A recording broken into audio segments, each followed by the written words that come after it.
तर मी आज आलेलो आहे कोल्हापूर बेंगलोर महामार्गाच्या इथं. हे दादा आहे बघा, हे ज्यूस बनवतात, म्हणजे अननस असेल किंवा मोसंबी असेल, संत्री असतील, तर यांच्याकडे मी ज्यूस प्यायला आलो आहे. या दादांना मी बरेच वर्ष बघतो इथं, यांचा गाडा चालू असतोय. तर त्यांना मी आता ज्यूस करायला बनवायला लावले. तर कसं म्हणजे तुमची जर्नी कुठलं, तुमचं गाव कुठलं दादा?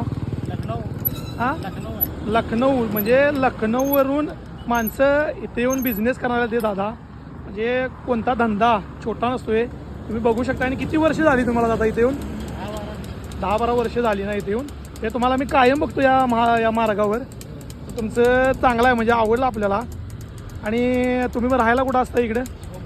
कोकुश्रेगावमध्ये राहायला असतंय ना? चालेल चालेल चालेल, थँक्यू दादा. तर मला असे वाटते की नैसर्गिक फळांचे पेय पिलेले केव्हाही चांगले, कारण ते आरोग्यासाठी पण आपल्या चांगले. आणि त्यापासून आपल्याला चांगली प्रकृती पण आपली चांगली राहते.